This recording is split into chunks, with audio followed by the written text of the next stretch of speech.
भवतु सहनां भुनक्तु सह वीर्यं कर्वावहै तेजस्विनामधीतमस्तु मा विद्विषावहै। ओम शांति शांति शांति। Thank you. Last time we talked about government and administration and the various functions to be discharged by a king or the state. One important, or rather the most important function of the state or the king, as given in Manusmriti and other texts on polity in Indian tradition, is that of granting complete protection to the subjects. Prajanam Rakshanam. Prajanam Rakshanam. Protection of the subjects, protection of the people is the most important function of the king. He has to protect his people not only from outsiders and invaders, but also from internal enemies like thieves and robbers. And the definition of those enemies from whom the king has to protect his subjects then becomes vaster and wider.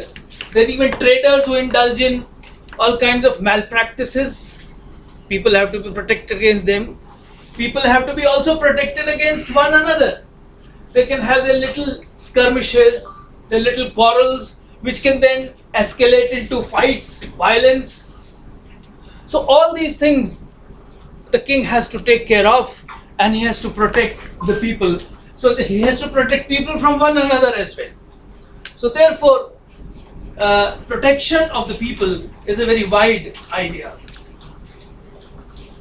Sorry, whether questions are allowed at this Yes, stage? any stage. We say protection of the people is the main work of the king, main duty of the king. While Samrat Yudhishthir puts his own people in a stake, putting everything in all the people, all his people. Okay, now let me first respond let me respond immediately by saying you have every right to question, but I reserve the right to answer. I'll answer this question at the end of the discussion because this is going to take me to a different tangent. Okay. Please note your question. I'll definitely respond to it. Okay. One very interesting idea that we find in the 8th chapter of the Manusmriti. Manusmriti 8th chapter is all about law, litigation, courts, how the king has to settle the disputes among people. So this is all about law and litigation. What the word that we have in Sanskrit in Manusmriti is vyavahara. Vyavahara means vyavahara can be translated as law and litigation, court proceedings, cases. These are the various translations for the word vyavahara.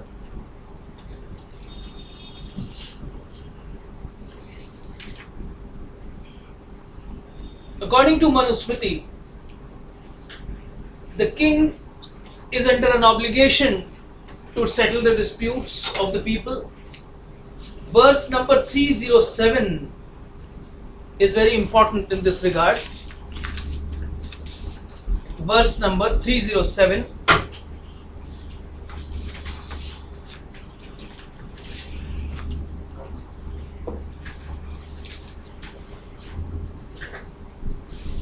It says that a king takes taxes, all kinds of duties, and other his share in the produce from the people, and therefore he is duty bound to grant protection. So it's a kind of the taxes that we pay to the king are a kind of wages that we pay to him for the services he renders to us. So therefore he is under an obligation. If he is taking wages, he must make sure that he does his duty. The verse here says, a king who does not afford protection, yet takes his share in kind, his taxes, tolls and duties, daily presents and fines, will soon sink into hell. But I think let us remember that sending somebody to hell is the worst that Manu can do to him. in a certain kind of a system that we have, there are, when we talk of law and litigation, when we talk of court procedures, there are punishments to be awarded by the king.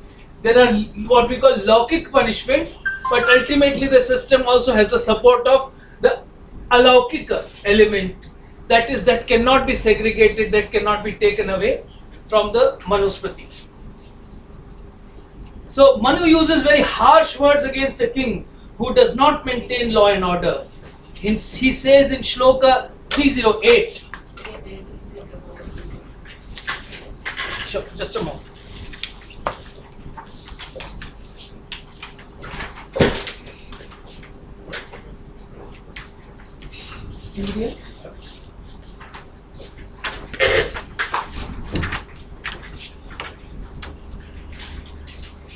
Verse 308 is in a similar tone. It says,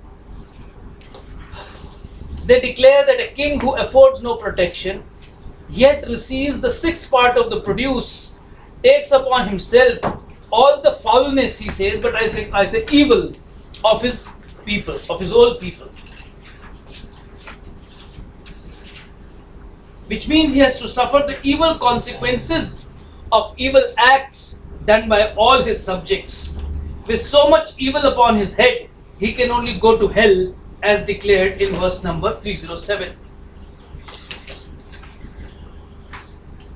So one very important function of the king or the state is settling disputes among subjects. No state can allow individuals to settle their scores on the streets. Such a proposition is extremely dangerous and can lead to uncontrollable violence, threatening the very existence of the state and the civilized society. Therefore, Vyavahara is an important part of Dharma. The function of this function of the state, the function of settling disputes among people, is called Vyavahara. When a party, aggrieved by some action or omission on part of another, approaches courts constituted by the king or the king himself, then begins Vyavahara. Let me emphasize that Vyavahar is viewed by Dharmashastra as a purely human, social and political activity.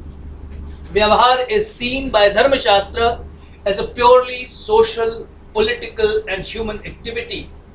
It establishes and recognizes the king or for that purpose the state as the exclusive authority to settle people's disputes.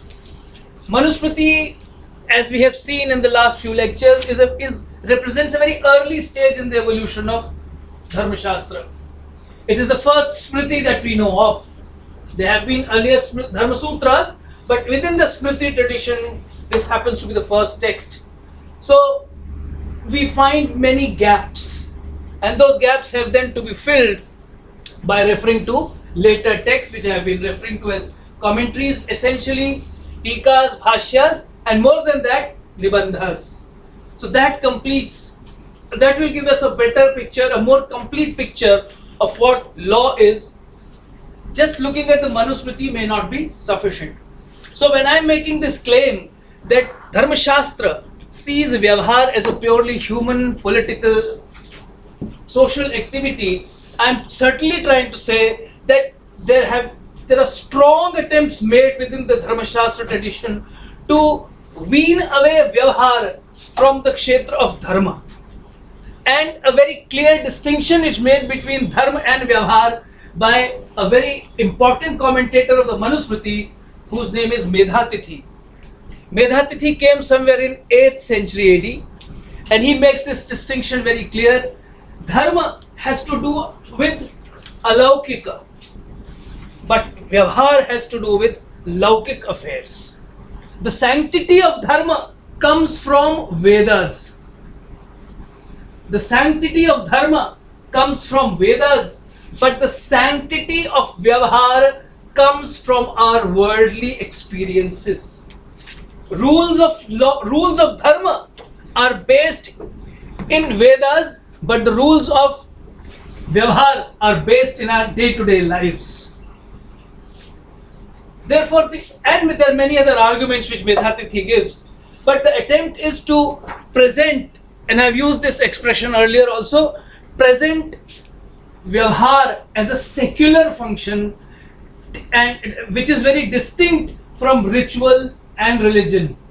So therefore it is, I would say, there is a special attempt towards secularization of law, for establishing law, Vyavhar, as a separate shastra, which is distinct from Dharma Shastra. No doubt, Vyavhar is a part, within Manusmriti, Vyavhar is a part of Dharma Shastra, but there have been attempts to establish law as a separate science, separate discipline of study. We need not be bothered about this, because we believe that all our Shastras have proceeded from the Vedas, whether it is Vyakaran or Darshan or even Kavya Shastra or Natya Shastra. As a society, Indians we believe that everything proceeds from the Veda. But then comes a stage in the evolution, in the life of all these disciplines, when they all establish themselves as independent sciences, independent areas of study. We will not deny the authority of the Veda, as I have been saying that Dharma Shastra does not deny the authority of the Veda, but no Smriti, no later Dharma Shastra will ever refer to any Brahman, any Samhita for validating its claims. So there is a token recognition of Veda as the authority, but then that is just token. It is in that sense that I am saying that Vyavhar is then established as an entirely separate, independent subject area of study. But again, going by the tradition, I'll continue to use the word Dharma Shastra instead of just exclusively using the word Vyavhar Shastra. Dharma Shastra has very elaborate provisions for settling disputes. There are well laid down laws which determine and define deeds which are actionable and which can be raised before duly constituted courts of law.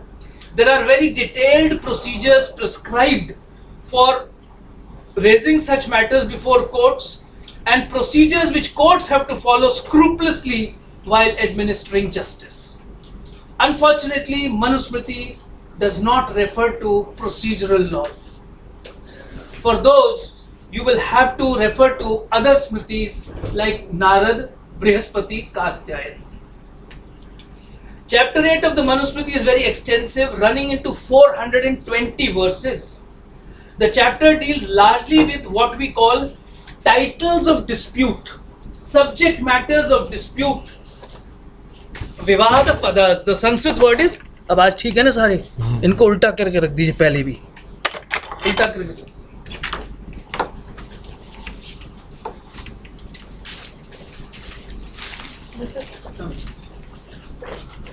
विवाद पद,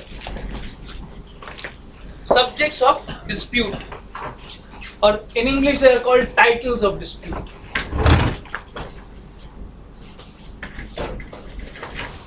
As I said, procedural laws are not given in Manusmriti, but there are some references to the law of evidence, particularly to witnesses, qualifications of witnesses, assessment of oral evidence, impeaching the credibility of witnesses, signs of witnesses telling lies, etc.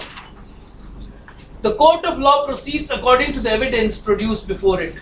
And Dharma Shastra texts mention two kinds of evidence. And this is some things which are available in Manusmriti, but to supplement it, I am going to add something from other sources.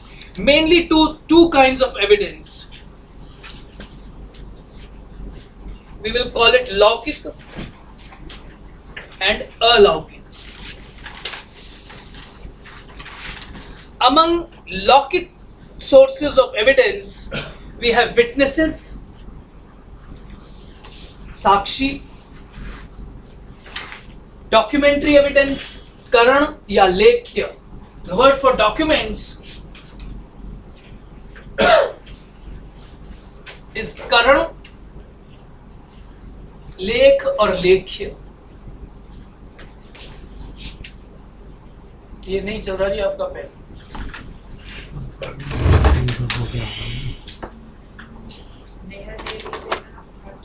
And the third one is possession as proof of ownership. Possession as proof of ownership.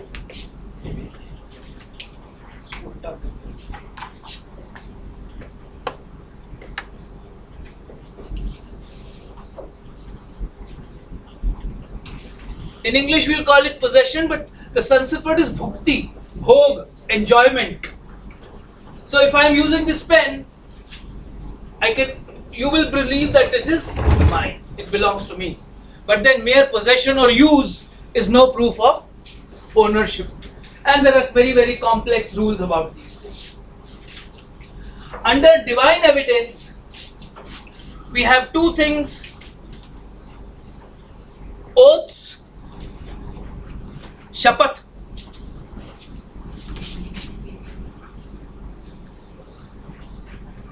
And the other is ordeals. Divya, they're just called Divya. It's like you might have heard of these things. If somebody is suspected of having stolen something, he's asked to dip his hands in boiling oil. And if he remains unscathed, then it is believed that, oh, he's not a thief. But fortunately, Manusmriti does not have it. There are many other texts which used to have, but let me say this again, it's very interesting. As you see the evolution of the law, our law has definitely been progressing towards what I will not mind calling progressiveness. So from very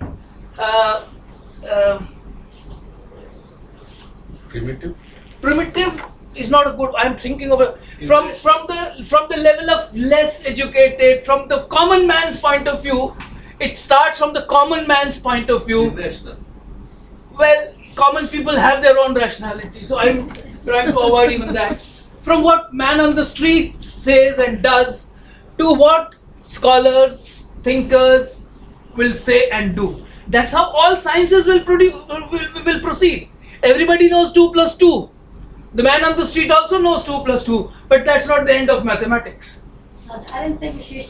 So from common man's understanding of things, you go to the scholar's understanding of things, who looks at things more carefully, analyzes them more deeply, etc.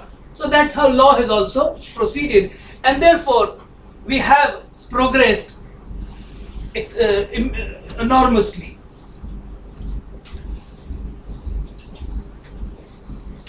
Manusmriti does not even talk about documents, but there is a lot of material on witnesses, oral evidence.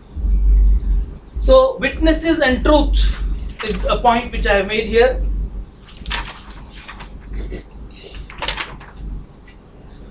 Under evidence, witnesses and truth, which is given in verses 79 to 86, again 92 to 101, again 120, 121, 123.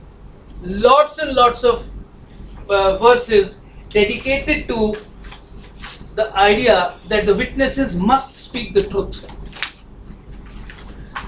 In many cases, oral evidence becomes the most important criteria for settling disputes. In Shlok 118, I'll pick some out of all these.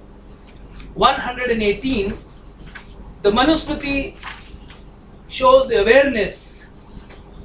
118, Manusmriti shows the awareness that witnesses can tell lies out of fear or greed or ignorance or because of personal prejudices like anger and friendship. Therefore, this text lays great emphasis on witnesses speaking the truth. Judges are required to counsel witnesses to speak the truth. Verses 79 and so on all highlight the importance of speaking the truth. Witnesses are also subjected to threats in some verses, 92 to up to 101, in which they are told about the dangerous consequences which are likely to befall them if they lied in a court of law. Most of the threats and most of the awards are otherworldly. सच बोलोगे स्वर्ग में जाओगे, पाप नहीं होगा, झूठ बोलोगे पाप होगा types. But that's not the end of it. Manusmriti also prescribes severe punishments for perjury, that is, speaking untruth in the court of law as a witness. In verse 120, let's look at 120.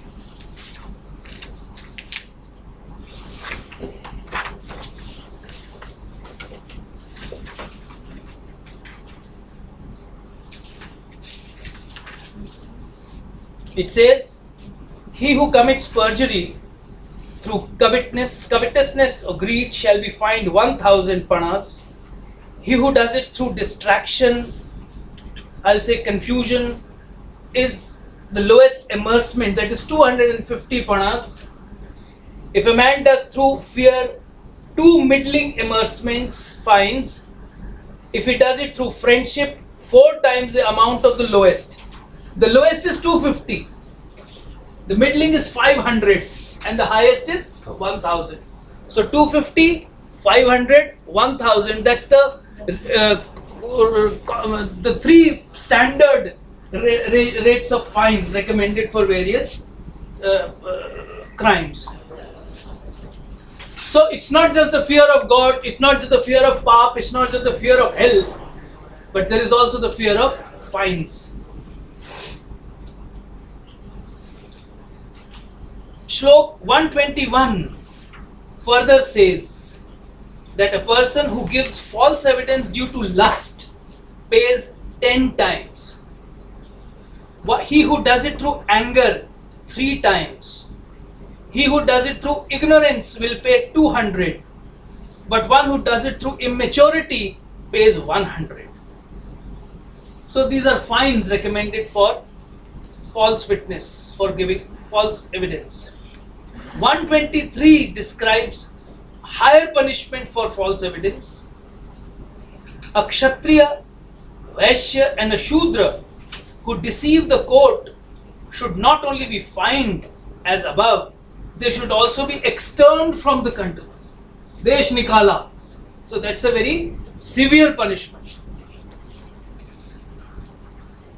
So there is fine plus externment. But Manu gives some concession to Brahmins, who he says should be externed without any fine. But there is a lot of emphasis on prevailing upon witnesses to speak the truth, and in case they don't, there is a fine and punishment. If you look at other Dharma Shastra texts, other Vyavahar Shastra texts, there would be many other points of discussion about assessing a witness's evidence, etc. But Manusmriti has not gone into all those details. Then comes possession. Manusmriti also touches upon possession as evidence of ownership. The primary rule is given in verse 147. So in this little points for discussion that I've said, given you possession, verse 147. Let's look at 147.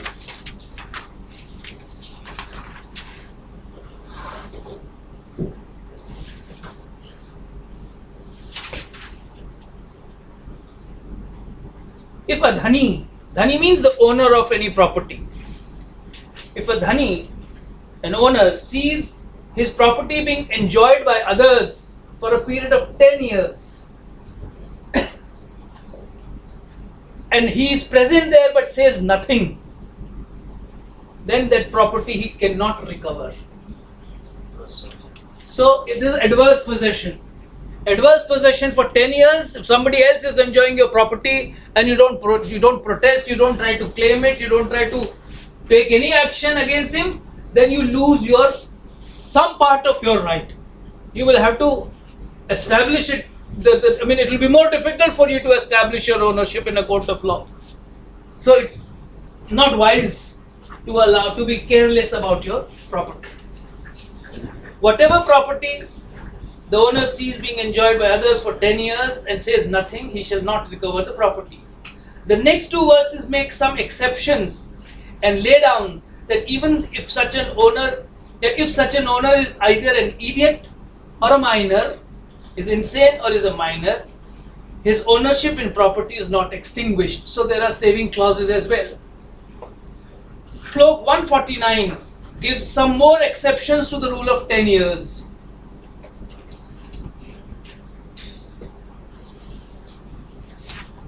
(149) has some more: a pledge, a boundary, the property of infants, an open deposit, a sealed deposit, women, the property of the king, and the wealth of a Shrotriya are not lost in consequence of adverse enjoyment. So infants are protected, the king's property is protected, pledges are protected, and so on.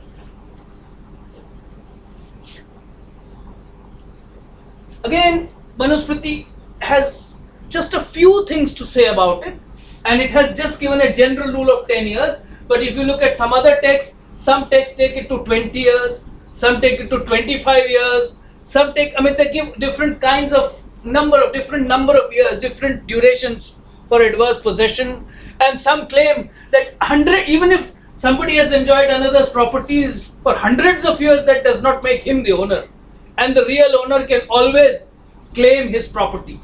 So these are things which will go, these are not theoretical issues. They will be, the rules will be made and modified according to the prevailing situation and circumstances. So when I would say, for example, if there is a place where all revenue records are lost or destroyed in fire, you will have to come out with some kind of a rule, some kind of a regulation to take care of a situation. If property is forcibly occupied by somebody, maybe say by enemy forces, can you let them become owners of the property of the innocent citizens whose property they have occupied forcibly? So all these details are worked out in later texts, but Manusmriti has very few references to this. The next point that I have for discussion today is theory of punishment in Manusmriti, verse 126, 129 and some more. Verse 126.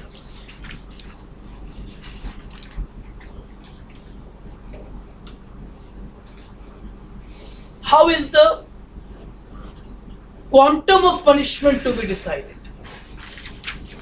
That's a very interesting question. How much punishment to be awarded to somebody? It says, let the king, having fully ascertained the motive, the time and place of the offense, and having considered the ability of the criminal to suffer and the nature of the crime, cause punishment to fall on those who deserve it. So while awarding punishments, lots of things have to be considered, including the ability of the criminal to suffer the consequences. If somebody is extremely poor, you can't impose a very heavy fine on him. Obviously, he can't pay. And if you still force him to pay, he may have to part with all his property, and have maybe his children and his family will be on the streets. So the judge will have to kind of adjust. If it's a young man, you will not want to put him in jail for a long period. If it's an old man, very old man, you will still not like to put him in a jail. So all these things are given due consideration even now, but it again depends on the circumstances of each case and the understanding of each judge. There's a lot of subjectivity, as lawyers here would verify. Then three kinds of punishments are prescribed. Oral punishments,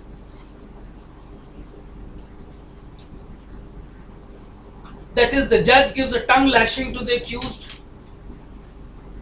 Then there is a second grade of oral punishment, which is first one is Vagdanda, just a danda, punishment by words.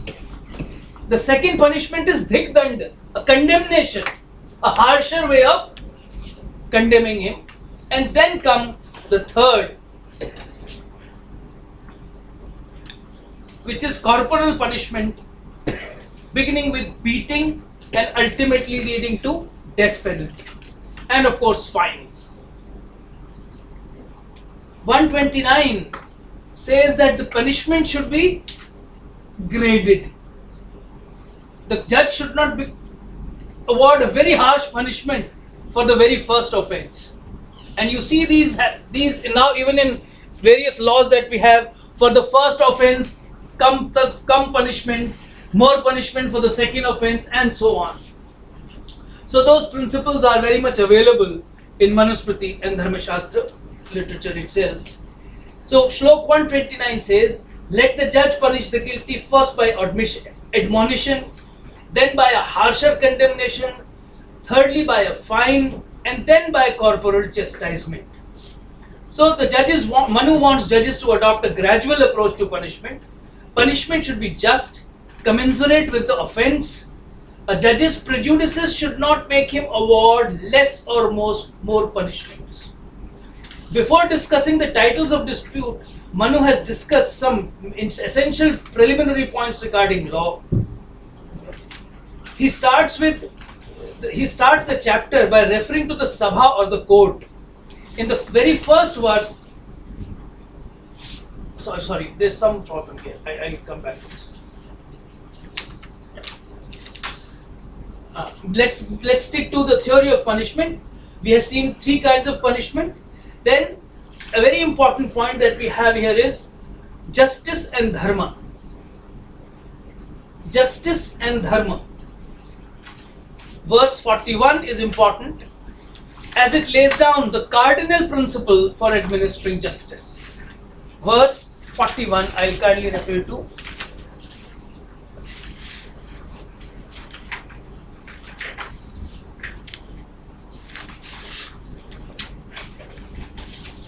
Those who come to the king with a dispute expect a fair and just decision according to the law.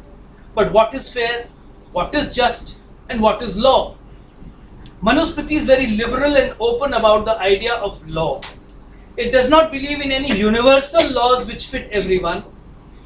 Manusmriti recognizes the fact that different people and communities have their own sense of right and wrong, their own norms of behavior. Hence, when a judge is called upon to decide a dispute, he must take into account the peculiar norms which guide the social conduct of the litigants. Therefore, the judge must consider their community rules, Jati Dharma, Desha Dharma, Janapada Dharma, Shreni Dharma. Shrenis are guilds and associations of traders. So trading communities, they form their own associations and form their own sets of rules and regulations. So they must be taken into account while deciding disputes between traders. And in some cases, even their peculiar family practices, Kula Dharma. So the verse is very interesting, 41. A king who knows the sacred law, one who knows the Dharma, must inquire into the laws of castes, districts, guilds, families, and then settle the peculiar law of each.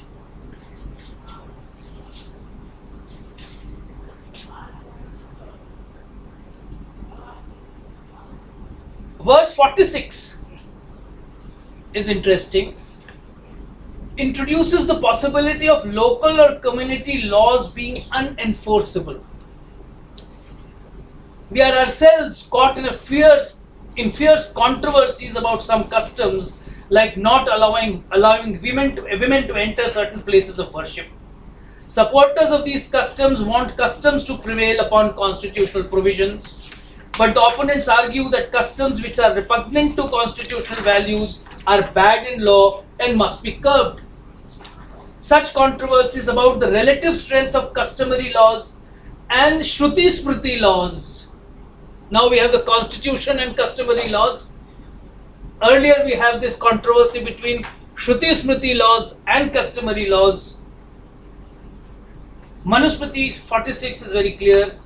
It attaches two tests for upholding the sanctity of customs. What kind of customs are to be upheld?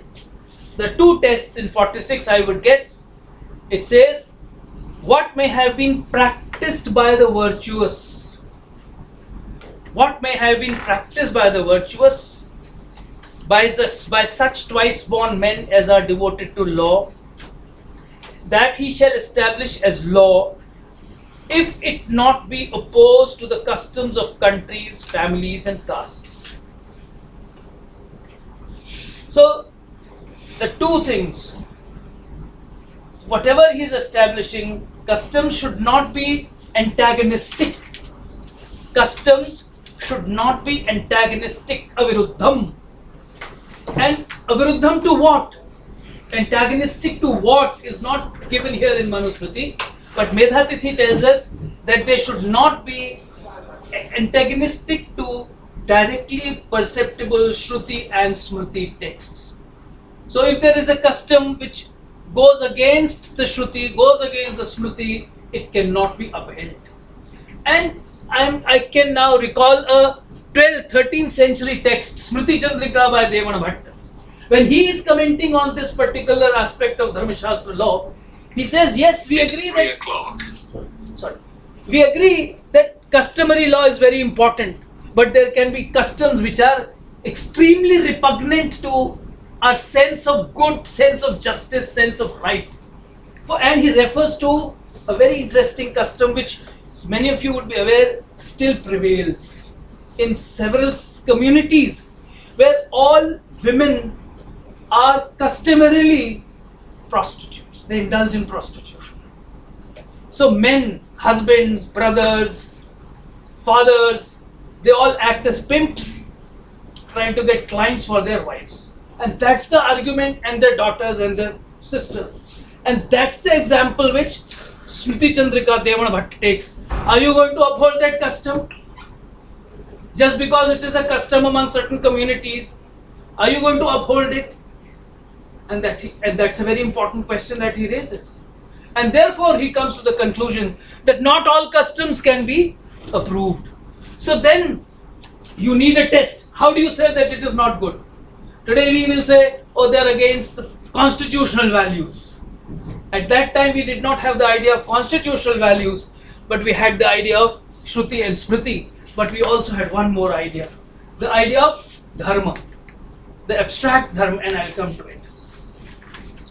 And secondly, they should be observed in practice by the good and righteous people. Customs among certain, so there is a distinction between customs being observed, practices of some people, are they approved by the good and righteous? This is a problematic area. Who decides who is good and righteous? I will say this is a politically loaded question, and its answer depends on power equations in a given society. Again, please remember, chahe law ho, chahe dharma ho, chahe samaj ki baat ho, we are talking of a dynamic society where many things come into play while deciding things. So what is good and bad also has its own political dimensions. It is usually the power elite who determine the nature of a society. If they have any faith in democratic rights of citizens and believe in justice and fairness, their value systems will be very different. If they are ruffians and hooligans believing in mob terror, their norms will be very different.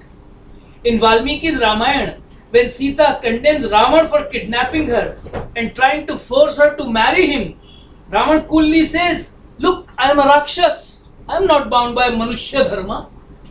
It is our customary law to kidnap women. So I have done nothing wrong.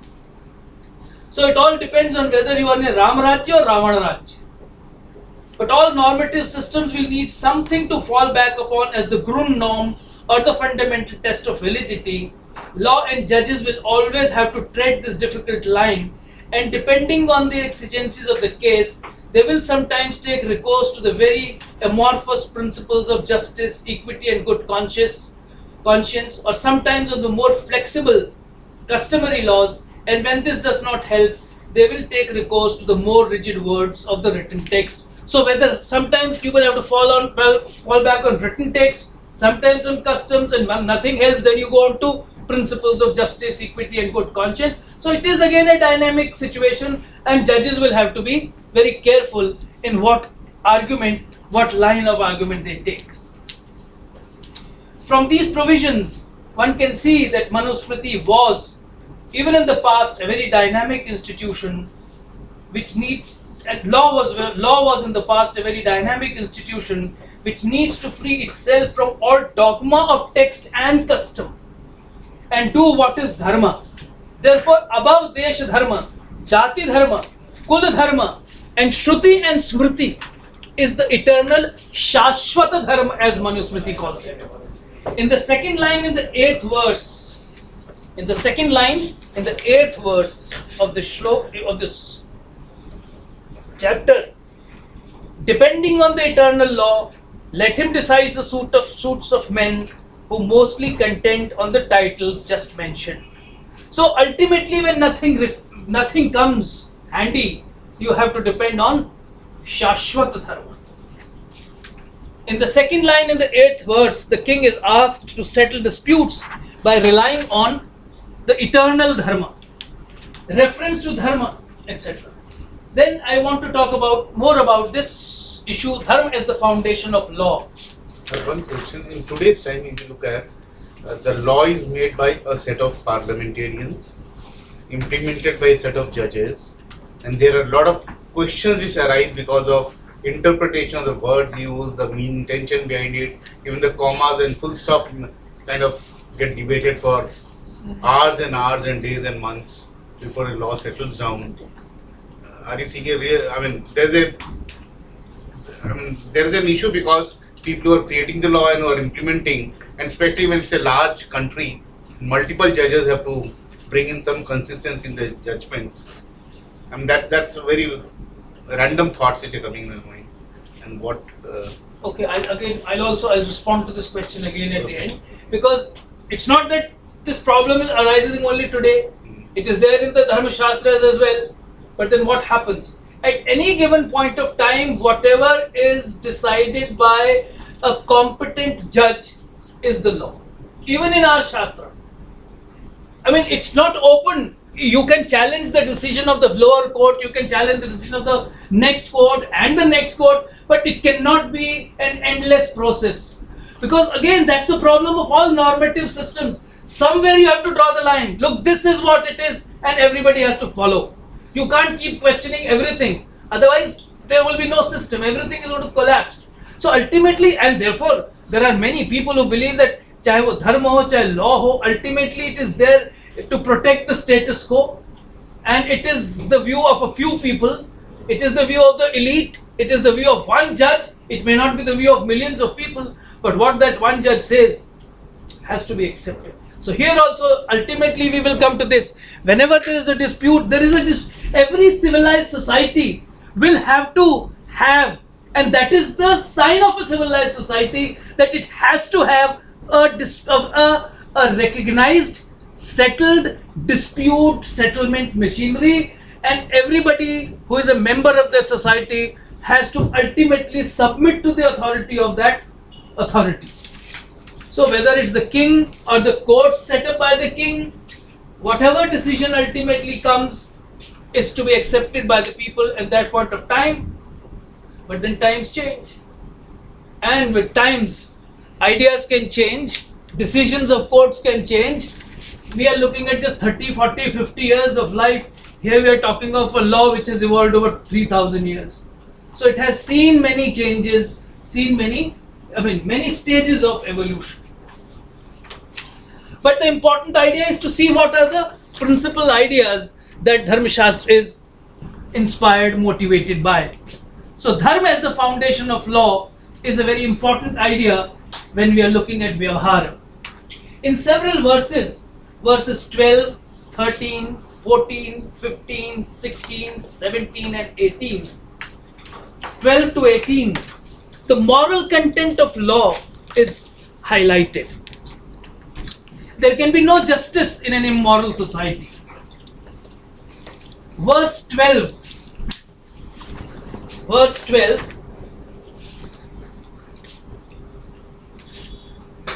asks Sabhyas, that is members of the court, judges, to scrupulously adhere to Dharma, because in a court where Dharma is pierced by Adharma, it is the members of the court who will be pierced by Adharma. Again, See, you can't do a thing. If the judge decides to take money, if the judge decides to be influenced by somebody, by his friend or something, and comes out of a decision, and his decision is binding, you can't do a thing except writing in the newspapers. And maybe now it's a new phenomena that you start holding demonstrations outside the Supreme Court. The decision, you cannot change that decision. So ultimately, you have to admit, you have to say that everything depends on the good sense of the judge. And therefore this moral content of dharma has to be recognized, moral content of law has to be recognized, and which in a system that we have where, as you said, there is a whole procedure for creating new laws, interpreting laws, executing laws, enforcing laws, yet at every stage we constantly say that it is the morality of the person in authority, whether as a judge or as a lawmaker or as a policeman or as a public prosecutor. अभी बोलो कोई evidence ही नहीं है, can't help it. So, but ultimately, therefore, the whole system ultimately is hinged on the morality of the people who man that system. This we have to understand, and this is what Dharma Shastra repeatedly emphasizes. So, in a court where dharma is pierced by dharma, it is the members of the court who will be pierced by dharma. The idea is repeated in verse 14, which says that where dharma is intertwined with adharma and where truth is intertwined with falsehood, there the judges are all but dead. You can only abuse the judges. इससे तो मरेगा इतना अच्छा, but we can't do a thing to them. Manusmriti verse 15 says that dharma, which is meant to grant protection to weak, can perform its function only when those who are in the business of administering justice themselves respect and observe dharma. If they allow dharma to be destroyed, then the destruction of dharma leads to the destruction of everything. Verse 17 describes dharma as a constant friend who guides and protects us. It's a permanent friend who follows us even in death. All other friends, acquisitions, wealth and property come to end with this life. So these things are repeatedly highlighted, emphasized to prevail upon judges to stick to dharma, to truth, when they are administering justice.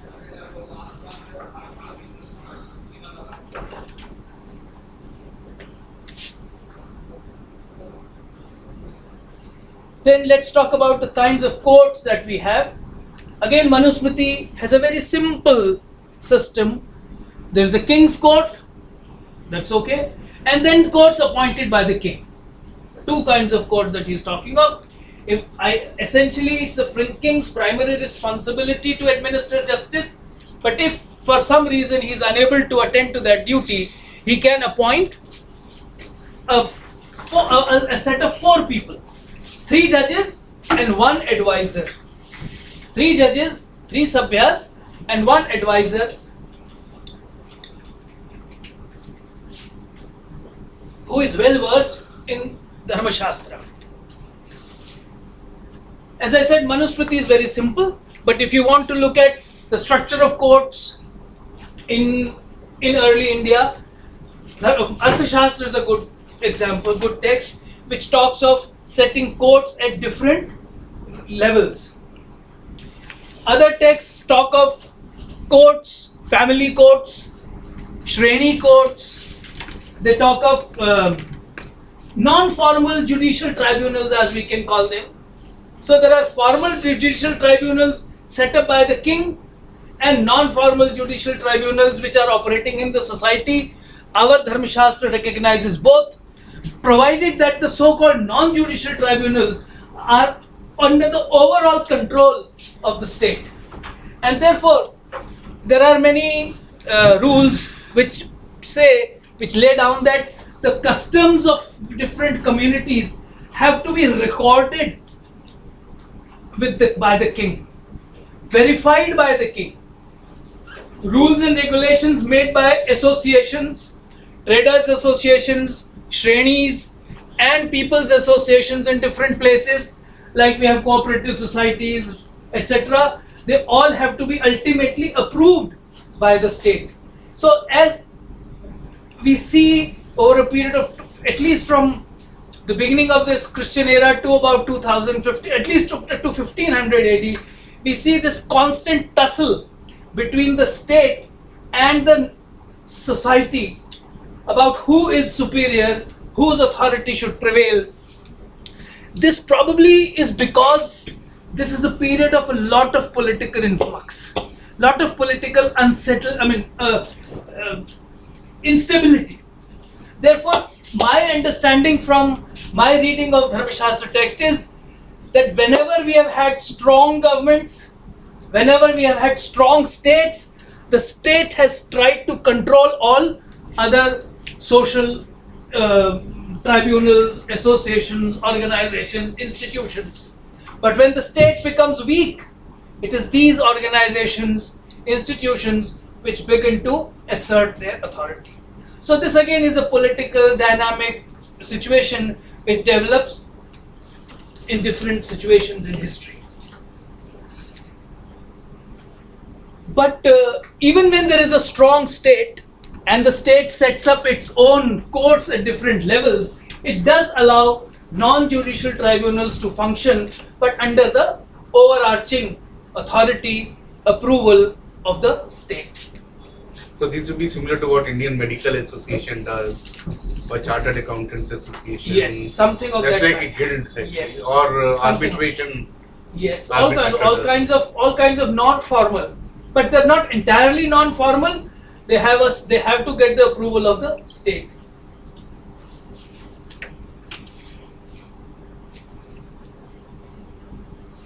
Some more interesting points in chapter 8. One very interesting thing that I found was that the king is seen as a trustee for the natural guardian and trustee for some categories of people. Please refer to verses 27 and 28. Verses 27 and 28. Where the king is given the role of the protector of minors, childless women, women without family support, widows, and generally women in distress. You will see that women are the most important category in this list. If we read 27, the king shall protect the inherited and other property of a that's about the minor's property. And 28 is, in like manner, the care must be taken of barren women, of those who have no sons, of those whose family is extinct, of wives and widows faithful to their lord, and of women afflicted with diseases. So the king has to take care of their property. And the next verse is very clear. It says that the king and the state knows, the king knows, Manusmriti knows that these women are very vulnerable, and their own relatives will try to exploit them and take away their property or whatever little wealth they might have. So the king is made responsible for protecting them and punishing their tormentors. In 29, he very clearly says, a righteous king must punish like thieves those relatives who appropriate the property of such females during their lifetime. So the king has to be the protector and guardian of these women. So the feminism movement was quite strong even that time in a way. Feminism को क्या कहेंगे? There's an awareness of the fact that women are a vulnerable section of the society and they needed some special protection. The same is reflected in Kalidasa's Abhijnan. Yeah, we can Shakun. Another significant point I would draw your attention to is in verse 44, where the role of Anumana is emphasized, the role of argument and logic in settling the law. Smriti is important, Shruti is important, customs are important, but what is the most important thing is logic. You have to be rational you have to be logical. 44 says, discusses the role of Anumana. As a hunter traces the lair of a wounded deer by drops of blood, even so the king shall discover on which side the right lies by inferences from facts. So there is a whole, again Manusmriti is very scanty about it, but if you look at Arthashastra, it goes into details about investigation of criminal cases. The Manusmriti just says you have to look at logic, you have to go by, construct facts on the basis of facts. One more principle that needs to be highlighted is the idea of non-discrimination. Though I will constantly remind you during the course of the remaining part, is that Manusmriti has a lot of discriminatory provisions. Particularly when it comes to Shudras, it says a lot of rot which nobody will be willing to accept today. But yet, non-discrimination is a value in Manusmriti. One more principle that needs to be highlighted is the idea of non-discrimination, and I am taking you to verse 335. Jumping straight to 335.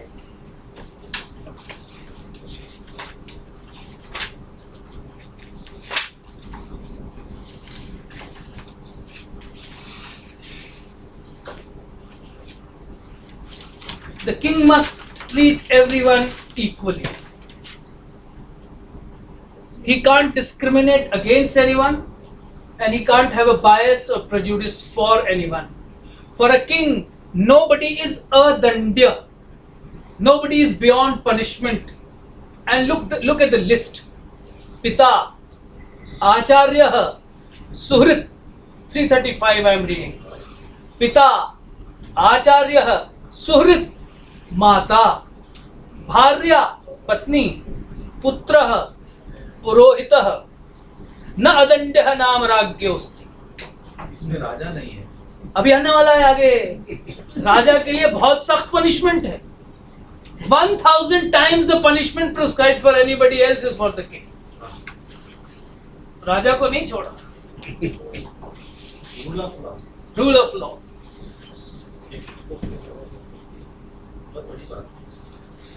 So neither father, mother, teacher, friend, wife, son, priest must be left unpunished by the king if they transgress dharma. The crucial expression is na adandyaha ragyam. There is nobody who is beyond, who is not punishable by the king, who does not deserve to be punished by the king. And the list here consists of parents, children, wife, teacher, priests, all closest acquaintances of the king. And the king must be firm and strong and not hesitate in awarding punishment. The next slok is what Mr. Narasimhan was referring to. Verse number 37, 337. 336. Yes, 336. 336 says, the king is liable to get 1000 times the punishment that an ordinary person will get for a crime. Raja bhavet dandya, karshapanam bhavet dandya, yatra anyah prakritah janah. Where another common man would be fined one karshapana. Where one common man will be fined one karshapana, one little copper coin, the king shall be fined 1000. That is the rule. So 1000 times the punishment for the king.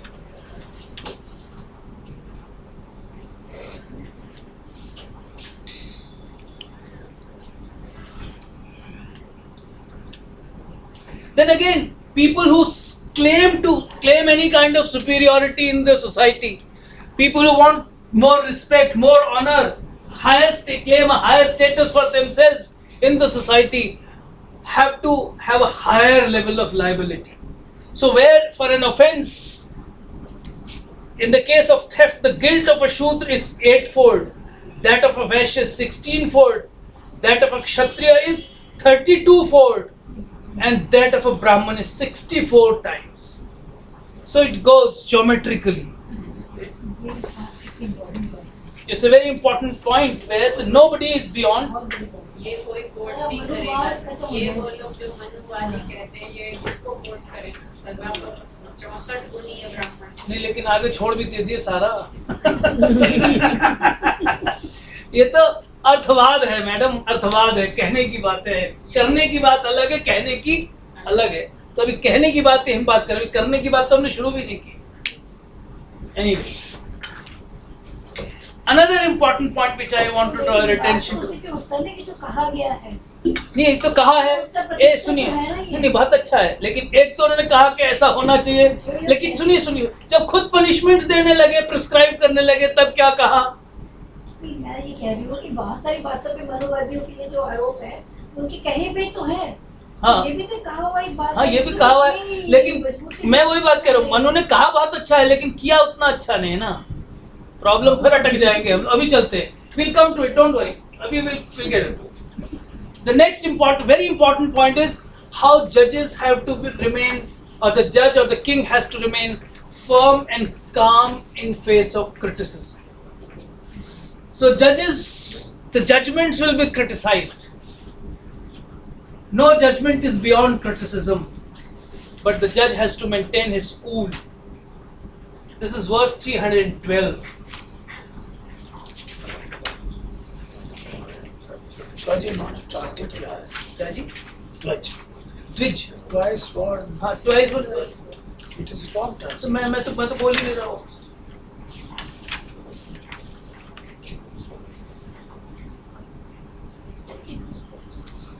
A king who desires his own welfare must always forgive litigants, infants, aged and sick men who inveigh against him, who criticize him. So there is any action by the king, as whether as a judge or as an executive or as a legislature, is open to criticism, but the king must have that sense of forgiveness. In verse 313, he asks the king to pardon such people in pain, who being abused by men in pain pardons them, will as a reward of that act be exalted in heaven. But he who is arrogant, too arrogant to forgive them, will have reason to sink into hell. Again, the highest award that the king can get is Swarga, and the worst that he can get is hell. So these were the preliminary points in this chapter. I have taken 1 hour to discuss the preliminary points. Now essentially the whole section is on titles of dispute, about which I wanted to, that is the main subject matter of this section. We will now talk about those. In Dharma Shastra, the titles of dispute, that is the subjects that can be raised before courts, are traditionally said to be 18 in number. Ashtadasha Vivada Pada. Ashtadash means 18 and Vivada Pada is subjects of dispute, titles of dispute. So Ashtadash is the traditional number. Manusmriti verses 4, 5, 6, 7 in chapter 8, verses 4, 5, 6, 7 just enumerates all the 18.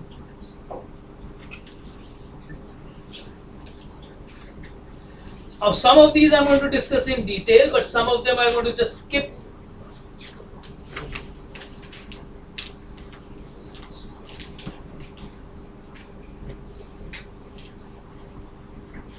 Going by our current understanding of laws, we may try to divide them into 2 classes, namely civil and criminal matters.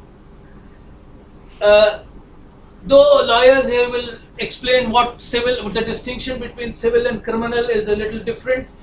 In criminal matters, the state becomes the party and takes up cudgels on behalf of the affected citizens. But here we will use the word civil and criminal in the sense that criminal matters involve some kind of violence. So it says hinsa mulak, things pertaining to rising from violence of different kinds, and the second category is artha mulak, those pertaining to wealth, property. So artha mulak vivad and hinsa mulak vivad, I don't know if we can actually take them as civil and criminal matters.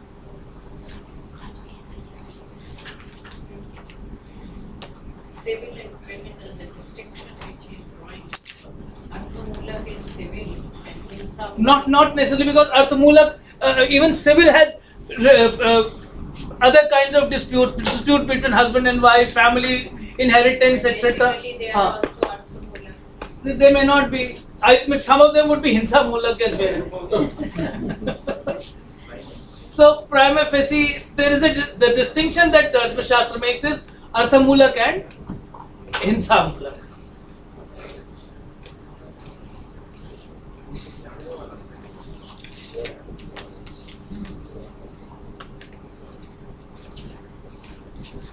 So matters pertaining to wealth and property.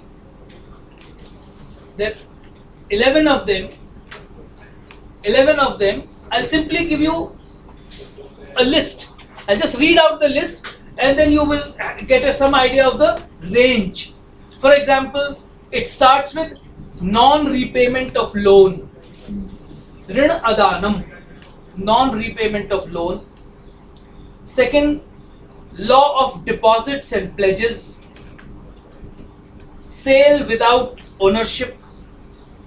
Fraudulent sale. Partnerships, joint enterprises. Non-delivery after donation. Non-payment of wages. Non-compliance with agreements or contracts. Regret upon sale and purchase. Disputes between owners and keepers of cattle and field, and disputes regarding boundaries. These are Arthamulak Vivadas. I will take some of them briefly, some I'll just skip. Rinadanam, non-payment of debt, is a very serious issue even today, we know. The first title of dispute in Manusmriti deals with the problems concerning loans and borrowings. The rules seem to be quite strongly in favor of money lenders and quite against the borrowers.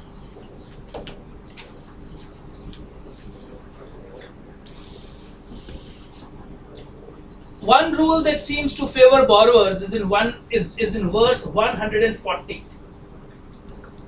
Verse 140. Among titles of dispute, I have law of debt, rate of interest, verse 140. In this points of discussion, we have law of debt, rate of interest, verse 140. That's what I'm looking at, verse 140.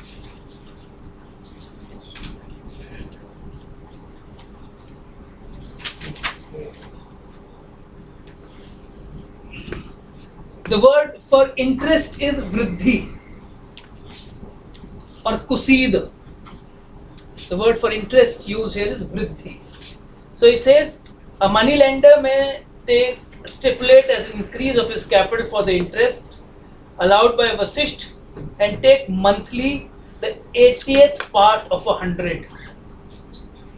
80th part of the 100 in my calculation comes to 15% per annum, 1.25% per month, 1.25% per month, that is 15% per annum.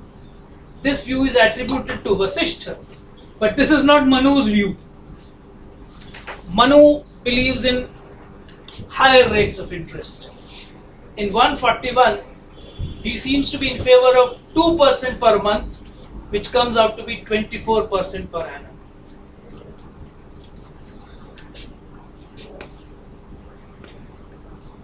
He says either one takes 1.25% per month or dvikam shatam, 2%. Dvikam shatam, 2%. One may take 2 in 100 by the month. For he who takes 2 in the 100 does not become a sinner. So 24% does not make you a sinner. It's not an exorbitant rate of interest. But then, one very intriguing aspect of the law of debtors and creditors in Manusmriti is its discriminatory rate of interest on the basis of caste. In verse number 142, he says that the rate of interest to be charged from a Brahmin should be 2%, Kshatriya 3%, Vaishya 4%, Shudra 5%. This is per month. So 60% per month, per year. 60% per year. This does not have any basis in sound economic considerations. To me, this is out and out a discriminatory provision.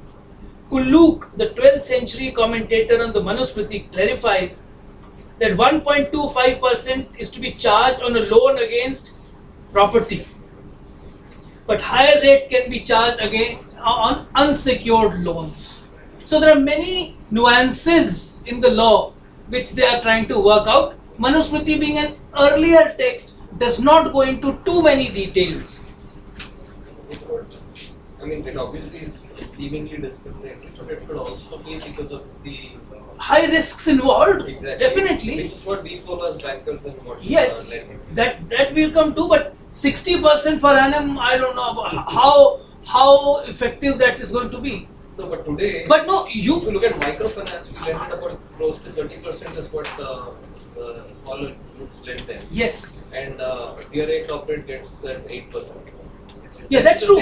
That's So true. the tier A corporate, I'm calling them, let's say, Kshatriyas or whoever. They're- No, but let them be anything. We know that there is. I mean, you lend to a person जिससे वापस आने का chance ही नहीं है. So that principle is very much inbuilt into it. But still, 5% per month or 60% per year sounds too exorbitant for anybody. And see, आगे भी बहुत कुछ आएगा. If he is unable to pay, then he becomes a slave for life, and so you have the whole system of keeping people in slavery and bondage. So you are kind of promoting that kind of a system. But since this is not I have said this in my later section, this is not a time where the state is going to pump in millions and millions of dollars to save and protect people. This is a time when we are again falling back into the same old capitalist mode of production, where you have to face the consequences of whatever life is. If you are poor, you pretty well go to hell, doesn't matter to me. Because I can't give you my money, the state is not giving you money. If I have to give you my money, why should I be entering into a transaction which is bound to be a failure, which is going to bring doom to me? So unless I can extract my pound of flesh, I'm not going to give you any money. So it's as simple as that. So therefore, the idea of discrimination is built into the system. Still, you can't say that it is a fair system. It's fair in the sense that yes, I'm going to lose my money, so I have a higher risk. But still, I mean, imagine a person who just can't pay, who's not earning enough, and you expect him to pay 60% or whatever. I mean, there are people who have the capacity. For example, he's going to talk of sea traders. There are obviously going to be big time traders who are trading with foreign countries. उनसे बोलता है अच्छा, whatever the rate of interest agreed upon by the lender and the borrower. So it could be exorbitant. He says it goes beyond 5%, whatever. So he has many ideas. He is coming out with many ideas. Let's see. But yes, some line he's trying to draw, and I can see some contradictions. On the one hand, you say 2%, 3%, 4%, 5% per month, and then you say, kuch bhi ho jaye, the total amount of principal and interest should not be more than double of the principal. It's fair. Huh? So there is some but these rules are contradictory then. Then what will prevail? I think it's the market which will determine what ultimately happens. Treat it as an upper limit. Whatever rate agreed, Yes. take an upper limit. Yes. Even the act of the bondage, which is true, it is a social issue. The idea is the only way to Yes. perform or do any kind of productivity in those days for anybody would have been physical labor, right? So the idea is, if you can't repay me, at least work for X amount of time, and No, X amount of time is that's been socially misused. No, he's coming out with a rule. He says those who cannot pay any interest can pay through their labor. Yes. That's different from paying 5% per month. So there are all, what I'm suggesting, there are different kinds of rules. There's not just one single set of rules, even for rate of interest. There are many different things being said. So one will have to see how and which principle will apply where. That's a little shady area. And then there are a lot of interpolations in Manusmriti. Ma'am वो तो पता नहीं क्या interpolation हम There तो are so many contradictions. yes there are contradictions which means either they are representing various trends available in the market. It's possible that is simply recording these are the trends available in the market Face to face. and different regions, different trades, different places, that is also a possibility. But at the moment I mean at least I can't say with any amount of certainty कि कौन सा rule कितना कहाँ पर apply होगा या नहीं होगा या होता था. History I don't know. I randomly downloaded one application and said that यह मूल मनुस्मृति का भाग है यह श्लोक 142. ये किसने कौन सा है? It's saying the same thing. It has contradiction with the 140 verse, so it's not a part of the original Manusmriti. तो ठीक है. Because of use of ChatGPT. बहुत सारी चीजें Randomly, I downloaded it and it's running. नहीं that's okay but what is the मूल Manusmriti? That's again is a problematic issue. मैंने जितने इसको करने के लिए 4-5 मनुस्मृति देखी उनमें सब में तो श्लोक नंबर भी सेम मिल रहा है. So there are many versions of the Manusmriti. Let's not get into that. Critical edition नहीं बनाया इसका अभी तक. ये एक एडिशन है ना, इसमें 6 टीकाएं हैं मनुस्मृति. 9 टीका तो इन्होंने छापी विद्या भवन ने, भारतीय विद्या भवन ने. 9 commentaries. किसी को critical edition बनाओ ना. उसका देखिए. टीकाओं से कोलेट करके बनाओ. Then recovery of debt. In Shlok 50, the lender is allowed to use force for recovery of his money and is granted immunity from any legal action. Shlok 50.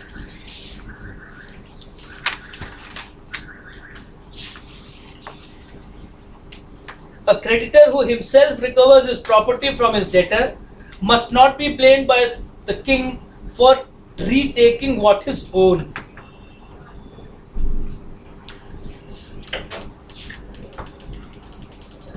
A very interesting rule in the Manusmriti and other Dharmashastra texts regarding borrowings and loans is that of collective family liability for repaying the loan. Verse 166 says, 166, that if loan is taken by any member of the family for the purposes of the family and is spent for such purposes, the liability to repay extends to all members of the joint family, even if they have separated after the loan is taken. So the loan has to be repaid even if they have separated, but after the loan has been taken. But there are certain saving clauses which dilute this liability. In Shlok 163, members of the family are exempted from this liability if the loan has been taken by a person who is intoxicated, insane, or very unwell, or is a minor. This actually is a much wider rule and applies not only to loans and borrowings but to all transactions and indemnifies members of the family against unreasonable liability being imposed on them. Similarly, according to Shlok 165, any transaction which is fraudulent, any transaction done fraudulently is voidable, but is void and creates no liability.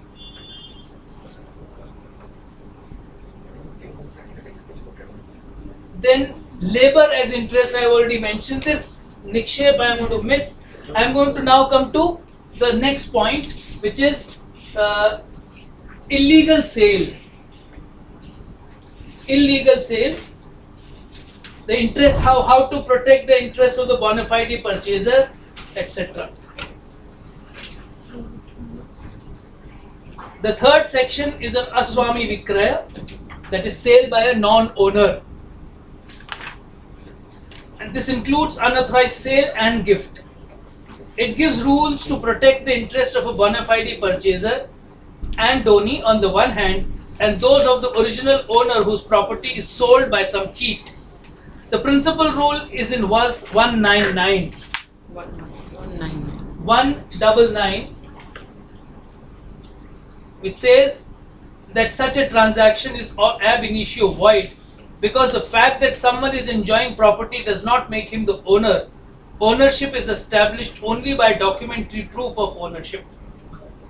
This rule we have in verse number 200, which says that title is the proof of ownership and not possession. So 199 and 200 have the same principle. So unless somebody has direct title in property, he cannot sell it or give it away as gift. And in case he does it, what happens? Those are the questions that we have to look at. This is very evolved for that time. I mean, it was Very I'm shocked they had such deep insight. This is so evolved. This Yeah, I mean, if you look at the many more details, I'm just running at a very fast pace. I'm still trying to come to as many and still mention as many things I can physically do in these 2 hours. वैसे मैंने madam से कह दिया 2.5 घंटे की class होगी और 3 घंटे भी हो सकती है. अगली बार से आप लोग 2:30 बजे आ सकते हैं हाँ नहीं आ सकते हैं. क्योंकि वैसे भी वो बाद में और पढ़ो तो 2.5-3 घंटे पढ़ाने को तैयार नहीं, बिकॉज मुझे लगता है जब टॉपिक पूरा ही नहीं हुआ तो फिर फायदा क्या हुआ. पहले आ सकते हैं।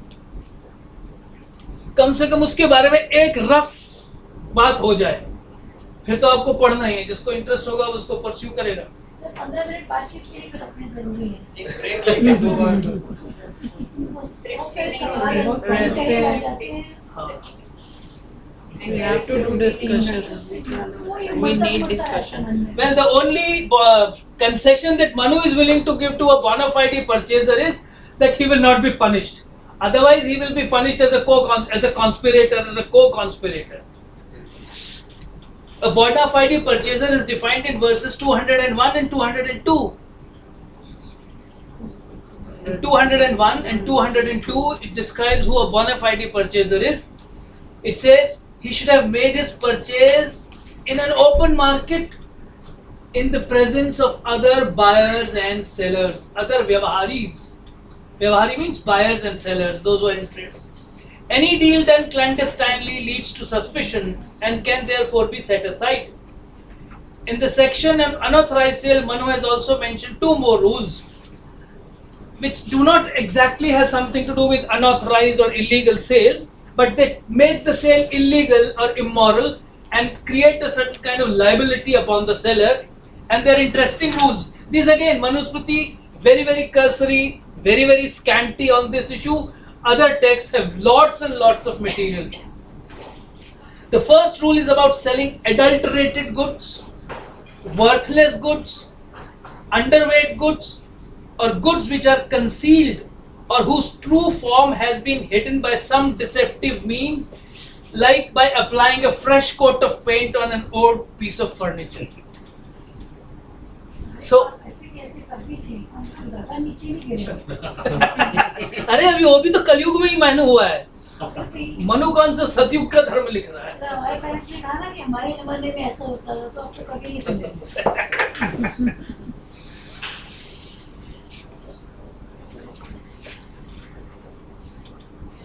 Interesting. इसी में अविक्र in the section on illegal sale, you have a very interesting extension. It's not a sale, but it's a transaction. But look at this. In verses 203 and 204, very interesting. Manu talks about an offense of showing one girl and then marrying another. For such a crime, parents are punished, and the punishment is that they have to give both their daughters to the same man in marriage. So it's a girl who the girls are being punished. सजा तो लड़की सजा तो लड़की को मिली, but या तो वो दो लड़कियों को। दोनों लड़कियों को.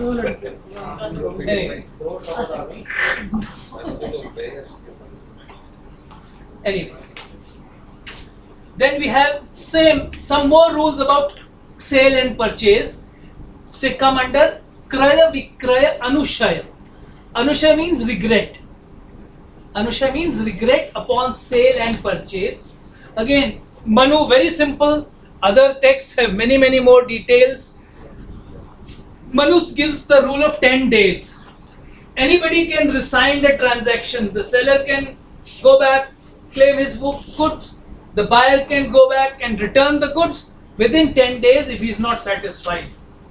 But then, as you will say, there's so many details which have been worked out. The commentators will do it. Please let us remember what Manu is doing is trying to discuss the entire range of dharma. He is not here to tell us the details of anything. So as in the last lecture I said, if you want to know more about politics, administration, governance, go to Arthashastra. If you want to know more about these laws, many details, many clauses, sub-clauses, sub-sub-clauses, exceptions to exceptions, the whole lot of details, you will have to refer to other texts. Manu simple, 10 days the transaction can be voided, the seller can return the good, can ask for the goods to be returned, the buyer can return the goods.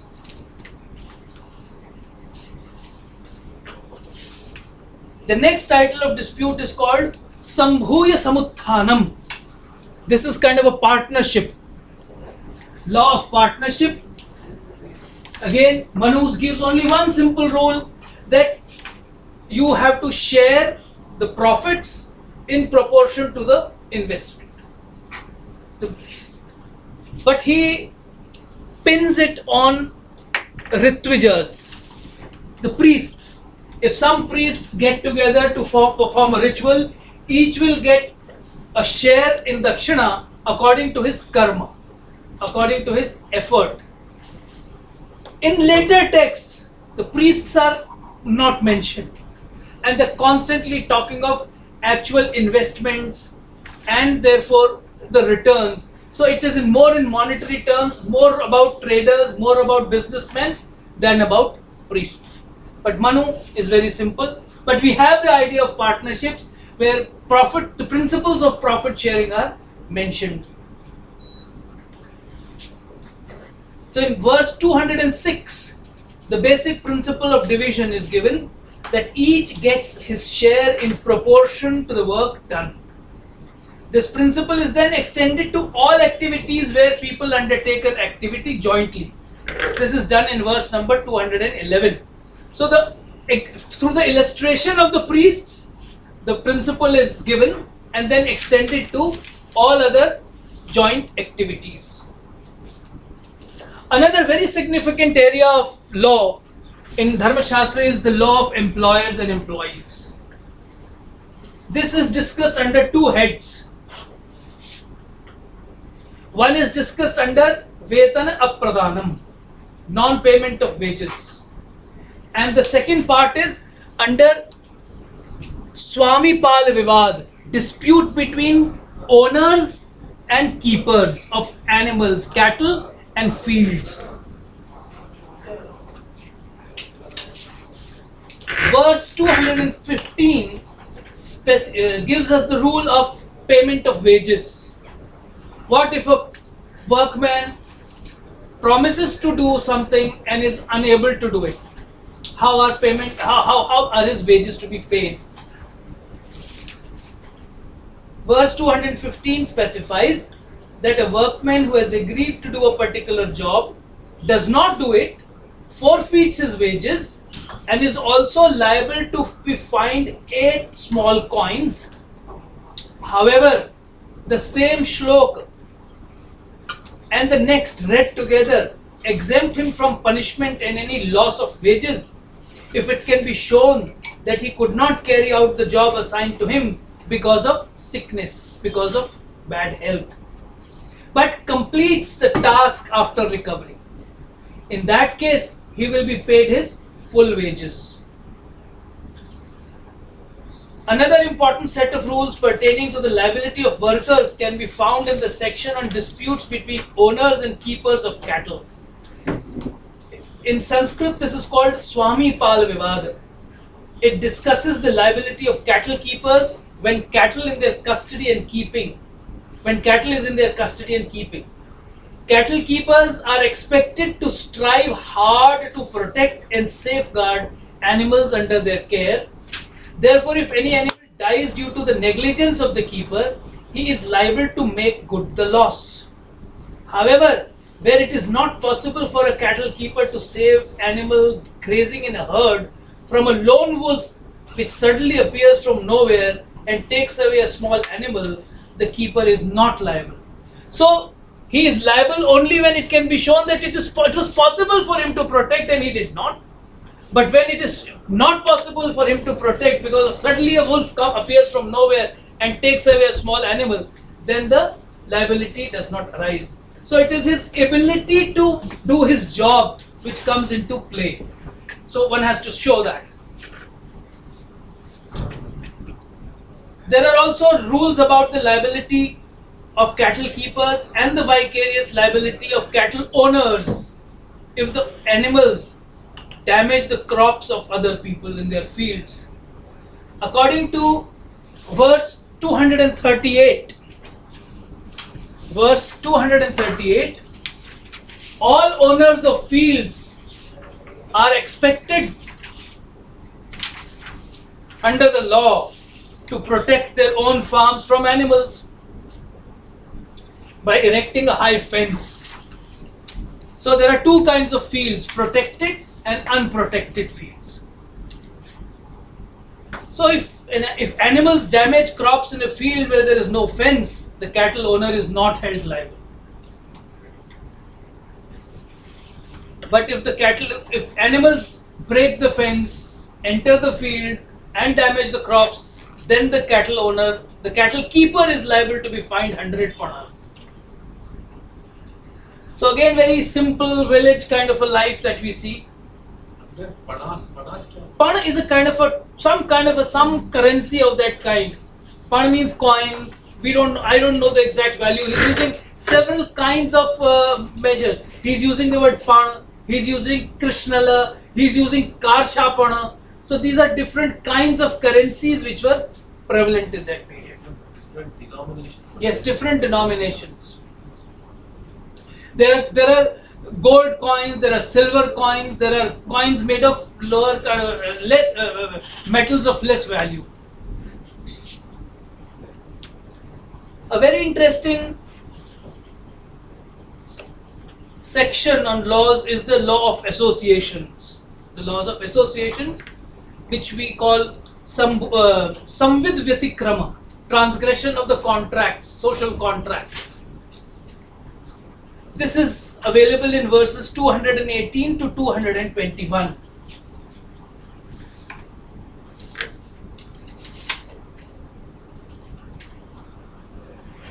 To 221. These are to provide protection to associations like people's institutions like villages, communities, panchayats, mohalla sabhas, shrenis, etc., where people are expected to contribute money and contribute effort and do whatever is do any job that they are assigned for the good of the community. And the law demands them to fulfill their obligations towards those institutions. So if a person first makes a commitment, here he is talking of contributing money, commits to contribute a certain amount and then refuses to do, then the king will catch hold of that man, force him to pay, and also he will a big fine will be imposed on him, and there will be other consequences. Verse 219 and 20 are very harsh on him. They prescribe that such a person should be kicked out of the organization and shall also have to pay a hefty fine of 4 gold pieces, 100 silver pieces, and 6 nishkas, another currency, another denomination. So it is important because, see, again, it's not only now. May I make that comment? Some people living in cities have great faith in the state. But I think even today, most Indians are living in their little social organizations. We are more a part of a family, the extended family, or the mohalla, or even the jati, which is supposed to be a very, very bad, evil institution, but it is playing a very significant social role in different places. The moment you can enter into antagonistic relationships, then everything becomes evil. But otherwise, these community organizations are playing a very significant role, and even in cities we have recreated many of these organizations by creating cooperative housing societies, cooperative house building societies, credit societies. So people contribute towards each other's welfare, because the state, however great we might believe it to be, is unfortunately unable to extend its help to everyone. Then the last one in the civil matters would be boundary disputes, verses 245 to 266. I think I'll skip it. I just have about, still if I take half an hour or extend it 1 hour, but I'll have lot of area to cover.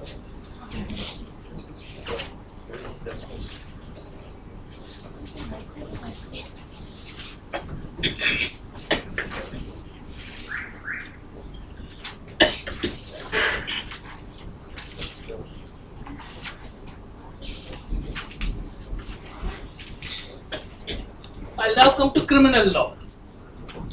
Hinsa Mulak. And hinsa, violence, can be to person and to property both.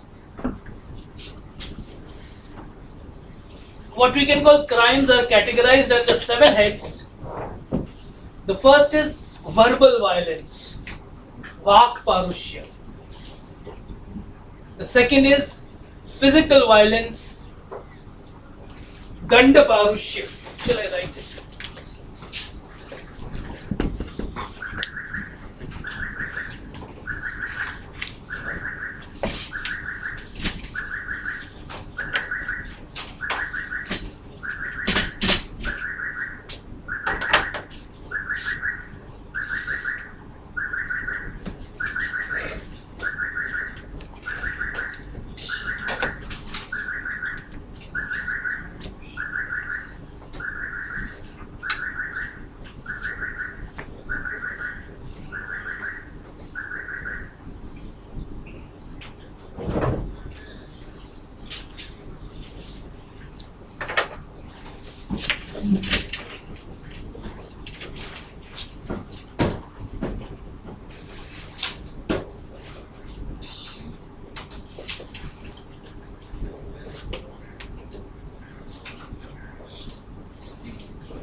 So these are Vak Parushya, verbal violence, Danda Parushya, physical violence, Steya is theft. Theft. Sahas is any act done with force. So when theft done with force becomes robbery, so the difference between theft and robbery is to be seen here. Stri Sangraha is any kind of violence, crime against women. Dyut Samava, Dyut is gambling, and Samava is any other kind of betting. So gambling and betting. And Stri Pundharmaha is itself a kind of a whole section on illicit relationship between men and women.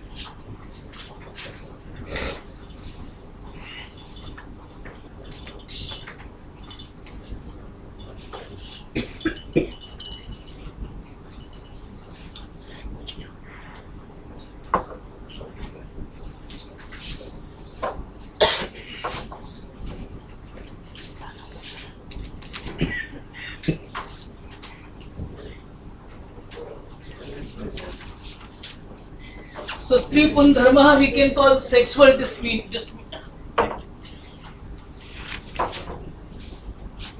sexual misdemeanors.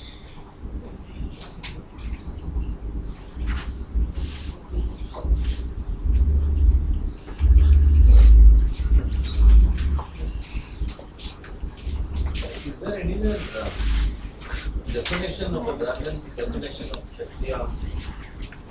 The next class. Many. Parush is harshness. definition. वो सारे हैं ब्राह्मण। बहुत सारे हैं, एक सारे बहुत सारी कॉन्ट्रडिक्टरी है।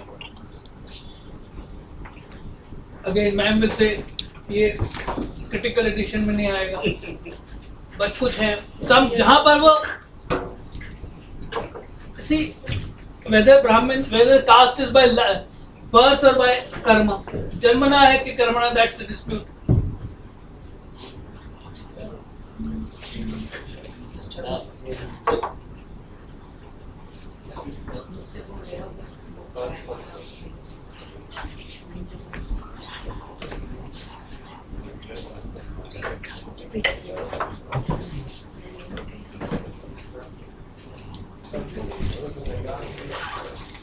The text that we have is full of contradictions. I have not mentioned this here. When it talks of constituting a court, the king is advised to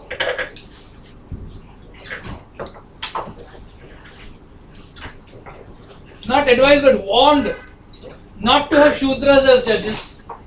He says you may have an absolutely illiterate, stupid Brahman as a judge, but not a Shudra. And poor Bharatiya has to now make amends. He says, नहीं, जिससे काम चलता है वो होना चाहिए. So, I don't know if he's talking of. On the first day we said probably he's talking of Brahmins of Haryana. That little region between Ambala and Sirsa. Is that to be extended to everybody, everywhere? He himself is not giving the same status to all Brahmins in all the whole country. He's pointing out to specifically to those Brahmins. He says only the Brahman, Kshatriyas and Vaishyas and Shudras living in this little region are purest in conduct. Rest of them are not. So should we interpret every time the word Brahman occurs here and every time this text grants some special privileges to a Brahman or a Vaishya or a Kshatriya, should we believe that he is referring to that particular region? Should we believe he is referring to Brahman with a very high standard of morality? But in most cases he is not. This is ageless. Anyone and everyone can have peace. But then uneducated Brahman means he would have been eliminated out of the Brahman caste if he is uneducated, hasn't gone That is a to. contradiction. No. He will not get married. He will not get married. He may not get married, but he can be a minister. We have had two such prime ministers, not married but prime ministers.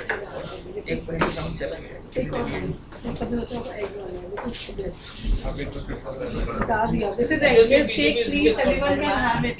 Giving four no unmarried prime ministers. Thank you.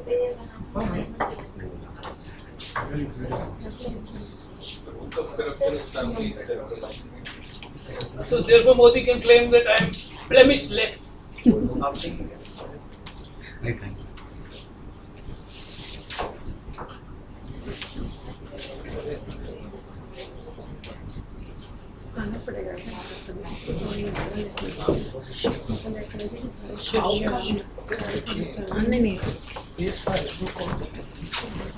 This doesn't become the base for the portfolio. Lot of things. I think essentially it is the arguments with it is the action.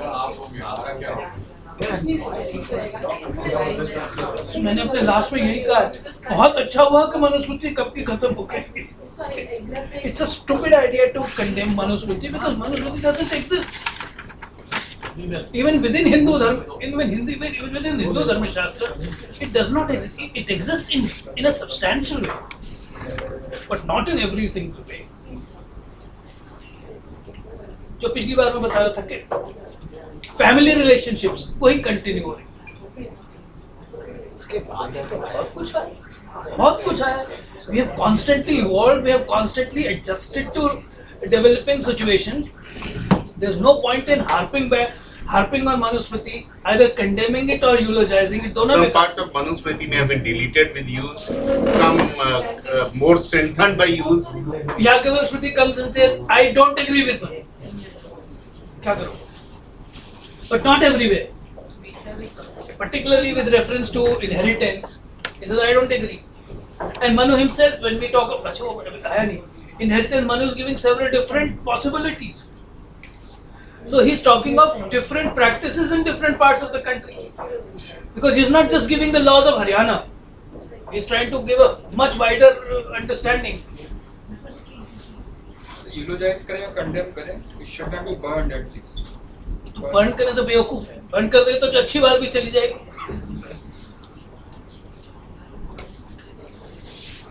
मैं हमारे कुछ साथी बोले हम burn करें, मैं बहुत अच्छा है, तुम खूब जलाओ, हम अपनी पब्लिशिंग की दुकान खोलेंगे. And we'll keep printing manusmrtis, you go and burning, हमारा फायदा होगा.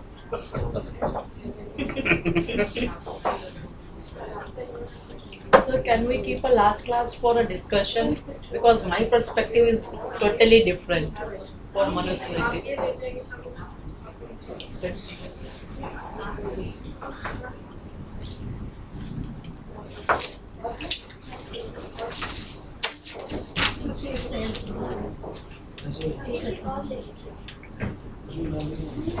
ऐसा होता भी है, दिसंबर के आसपास सप्लाई ज़्यादा आ जाती है. दिसंबर 25 को जब अम्बेडकर ने जलाया था, चलो जला दे भी हैं तो नवंबर में इसकी प्रिंटिंग बढ़ गई. बहुत अच्छी बात है. It's a good business.